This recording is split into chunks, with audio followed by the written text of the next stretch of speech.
바이러스가 일상에 큰 변화를 가져왔습니다. 2주씩 그렇게 연기가 되던 개학은 온라인 강의로 전환되면서 이번 학기는 학교를 가지 않고 끝낼 수도 있다는 생각이 들게 되더군요. 이러한 일상을 방학의 연장선이라고 생각해오던 첫째 아이와 전혀 새로운 다른 형태의 일상을 만들어 가야 합니다. 엄마가 함께여서 아이를 관찰하고 또 생각과 경험을 나누고 그러한 일상 속에서 습관을 만들어가는 것은 무척 의미 있는 일이긴 하지만 저도 사람인지라 한숨이 푹푹. 아이들은 서로 싸우고 또 제대로 잡혀져 있지 않는 습관 때문에 제가 곧바로 헐크엄마로 변해버려 소리를 지르는 일도 비일비재합니다. 안녕하세요. 평범한 엄마 그레이스입니다. 오늘은 제 아이들의 일상을 공유해보고자 합니다. 우리에게 주어진 환경도 다 다르고 또 아이들 성향도 다 다르기 때문에 이렇게 저와 아이가 만들어가는 일상이 정답도 아니고 또 틀린 답도 아니고 그냥 다름으로 봐주셨으면 합니다. 여러분들 일상에 한번 적용해보면 좋겠다 싶은 것들만 가져가시고요. 또 뭐 가져갈 것이 없으면 다른 집들은 이렇게 집콕을 하고 있구나. 일상 구경이라는 관점에서 보시면 좋을 것 같네요. 서두가 너무 길었죠? 시작합니다. 7시 40분.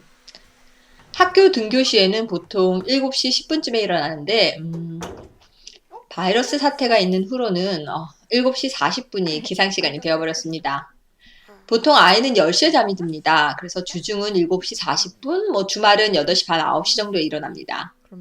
내가 아이를 깨울 때는 보통 엄마표 3종 세트라고 등을 쓰다듬고 또 머리도 쓰다듬어주고 또 뽀뽀를 해주고 다리를 주물러주면서 스트레칭을 하면서 아이를 깨웁니다. 그런데 오늘은 카메라를 들고 들어오는지 알았는 마냥 벌떡 일어나 있네요. 기특한 놈. 첫 출발이 좋습니다. 일어나서 양치하고 옷 갈아입고 가장 처음 하는 일은 오늘 할 일을 칠판에 적는 것입니다. 개념 노트 한 지가 한 일주일 됐으니까 조금 이따 그럼 더 하자. 안 되지. 어느 부분? 다각형 부분 뭐 최소 내서 네가 다각형 부분 풀고 싶어? 응. 왜? 재밌어서. 그래도 잘하는 것만 하고 재밌는 것만 하면 또 아니라도. 아이의 의견을 반영해서 오늘 해야 할 것을 스스로 적어봅니다.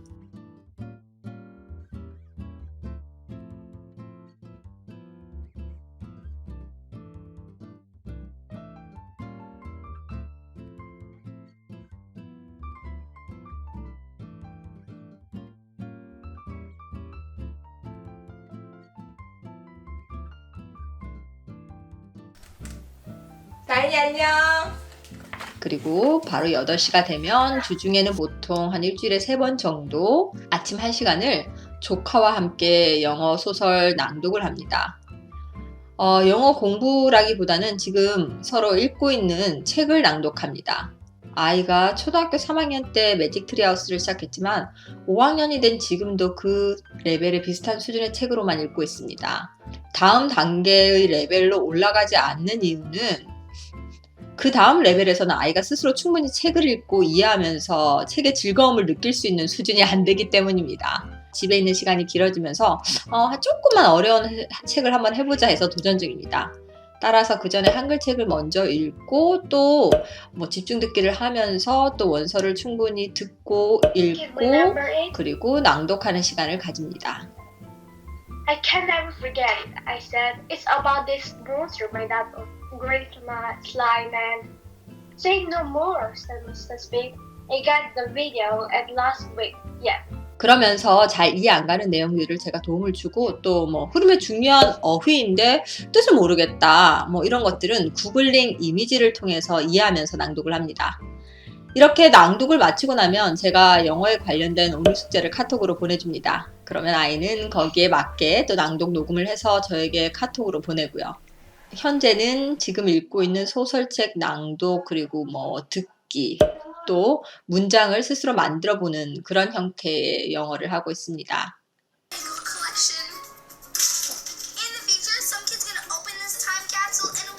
그리고는 본인이 좋아하는 만화 영상물을 보면서 아침 식사를 합니다. 요즘은 신기한 스쿨버스에 빠져있네요. 아이는 과제 중심으로 해야 할 일이 있습니다. 따라서 언제든지 그것만 끝나면 본인의 자유시간이 주어지기 때문에 되도록 오전에 끝나는 것을 권장합니다. 그렇지 않으면 오후에는 정말 하기 싫어하더라고요. 그래서 보통 영어와 수학을 오전에 합니다. 수학 같은 경우는 교과서를 중심으로 진행합니다. 저는 사실 아예 교과서를 훑어본 적이 없습니다. 하지만 임 작가님의 완전학습을 시청하고 난 뒤 교과서의 중요성을 알게 되었고, 그렇게 미리 구입해서 살펴본 교과서는 사실 제게 충격이었습니다. 임 작가님이야 워낙 유명하셔서 제가 소개를 해드릴 것까지는 없지만, 그래도 혹시 모르시는 분들을 위해서 더보기란에 링크를 걸어 놓을게요. 제가 어릴 때 공부했던 그 교과서가 아니더라고요. 시중에 어떤 문제집보다 기본 개념을 잘 정리되어 있고, 또 차례차례 아이가 단계를 밟아갈 수 있도록 구성되어 있더라고요. 그래서 우선은 교과서를 중심으로 개념을 이해하고 또 교과서에 나온 문제들을 풀어봅니다. 그리고 개념 노트를 만들어 각 단원별 개념을 정리해 봅니다.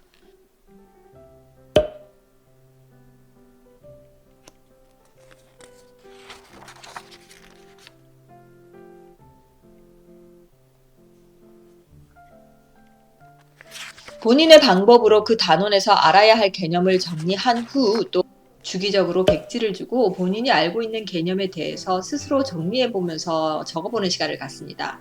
이러한 개념 노트 시험을 해보는 것은 본인이 어떤 개념을 알고 있고 또 어떤 개념을 확실히 알지 못하는 것을 알기 위함이고, 또 이렇게 본인이 막힘없이 써내려가지 못하는, 잘 모르는 개념을 다시 교과서 그리고 정리해 놓은 개념 노트를 통해서 복습합니다.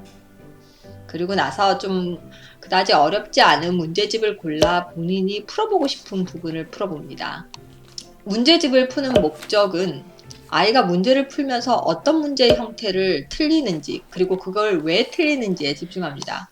즉, 이 문제를 틀리는 이유가 연산의 실수인지, 아니면 문제를 끝까지 제대로 읽지 않아서 틀리는 건지, 아니면 정말 문제를 이해 못하고 정말 몰라서 틀리는 것인지를 구별해서 아이에게 실수로 틀리는 것이 어느 정도인지를 수치로 보여줍니다. 그리고 그게 만약 실수라면 어떤 실수가 많은지, 그 실수를 다시 하지 않기 위해서 어떻게 해야 하는지, 문제를 정말 몰라서 틀리는 것이면 무엇을 모르기 때문에 문제를 풀지 못하는 것인지를 알기 위함입니다. 따라서 본인에게 조금 스트레스가 되는 최상위 문제집은 풀지 않습니다. 물론 저도 욕심은 아이가 어려운 문제도 척척 풀어내면 좋겠죠. 하지만 지금 아이에게 필요한 건 수학에 대한 아이의 감정이라고 생각을 합니다. 아이가 수학이 너무 어렵다, 그래서 하기 싫다, 이러한 생각과 감정이 들기 시작하면 그 부정적인 생각을 없애는 게 굉장히 어렵다고 생각하거든요. 그래도 수학에 흥미를 보이는 아이에게 학습 결손이 나지 않으면서 좀 흥미를 계속 유지시켜 주기 위해서 그렇게 어려운 문제집은 풀지 않습니다. 따라서 이렇게 수학 교과서와 또 개념 노트, 그리고 문제집 한 권 정도를 제외하고는 보통 아이가 좋아하는 수학 영상물을 함께 시청합니다. 예를 들어서 0은 왜 자연수가 아닌가, 그리고 수학학자들, 플라톤, 피타고라스 등의 수학학자들의 영상을 찾아서 함께 시청하거나, 또 아이가 좋아하는 이런 미로 찾기 등을 합니다. 이건 아이가 직접 한 1시간에 걸쳐서 미로를 만들어 본 것이고요. 또 이런 거에 집중력은 1시간을 넘어가더라고요. 그리고 수학이 실제 생활에 어디에 쓰이는지, 또 왜 필요한지에 대해 접할 수 있는 여러 가지 수학 관련된 도서들을 읽습니다. 몇 번씩 읽으면서 재밌어하는 아이를 보면서 그래도 수학에 흥미를 잃지 않았다는 안도감이 들곤 하거든요. 모든 학습 방법에 있어서는 성과가 있고 또 결과론적 입장에서 성공을 해야 사실 의미를 찾을 수 있겠죠. 우선 지금은 이렇게 해서 아이가 유명 고등학교에 입학했다, 또는 내신이 1등급이다, 서울대를 갔다, 이러한 성과물들로 평가를 할 수밖에 없고, 또 그렇게 보낸 부모들의 경험담이 설득력을 가질 수밖에 없을 것이라고 생각합니다. 하지만 우리의 아이는 아직 유아 또는 기껏해야 초등학생, 중학생이 대부분이고 아직 성과가 뚜렷하게 나타난 시기가 아니라서 제가 하고 있는 방법이, 또는 여러분들이 하고 있는 방법이 정말 맞는 것인가 불안감이 엄습해 오곤 합니다. 그럼에도 불구하고 제가 아이와 함께 엄마표 학습을 진행하는 이유는 지금 이 시기에 아이의 성향을 파악하고 생각을 나누고 여러 가지를 직접 아이와 함께 경험해보지 않으면 내 아이가 고등학교 가서 아이의 성향과 성격에 맞는 학습법을 찾아주기가 또 어렵고, 함께 찾기도 어렵고요. 또 어디서부터 구멍이 나서 새고 있었는지를 파악하기가 어렵기 때문입니다. 오늘도 아이들과 고군분투하느라고 힘드셨죠? 저도 요즘 스트레스를 많이 받아 아침에 일찍 일어나서 감사 노트를 작성하는 중입니다. 아침에 일어나서 감사한 일을 3가지씩 적고 생각해 본 뒤에 하루를 시작합니다. 뭐 아이들에게 되도록 소리를 지르지 않고 또 스스로 살아남기 위한 방법 중에 하나인 것 같아요. 다음 영상에서는 과학과 국어 그리고 오후 일상에 관해서 공유하도록 할게요. She's 시청해 주셔서 감사합니다. air. It 안녕. called lava. 그렇게 써도 되지 그럼. 마그마가 공기에 닿으면 그게 용암이 된다고? 그래. When 응?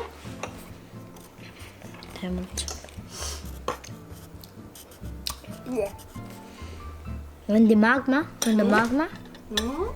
쳐봐. 틀려도 돼 문법. 이런 거는 아직 낯설어. when the magma 응? touches 응? 맞아요? 응? touches. air touches air 하면 어떻게 돼? it 어?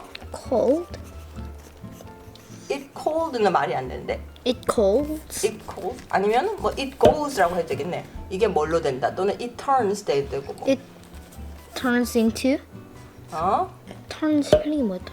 turns turn 그 turn turns into 뭐가 되는데? lava lava.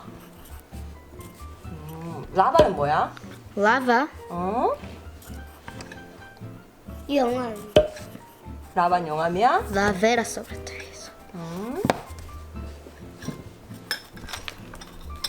lava is 딸기 다 먹었다. it 이게 becomes 뭐가 돼요? pumice promise. 그러면 이번에는 퍼미스의 특징을 한번 적어볼까? 점 찍고. 오, 잘한다. 아이고 엄마, 응? 저 요거 화분 적어가지고요. 이거 뜯어서요. 응. 여기 이런 데에요. 잘라가지고요. 책 만들어 보고 싶어. 책 만들어 봐요. 나도 책 만들고 싶어 자영이도 책 만들고 싶어. 책 만들어. 요거 다 이렇게 정리해서 책을 만들자 나중에. 그림도 그리고.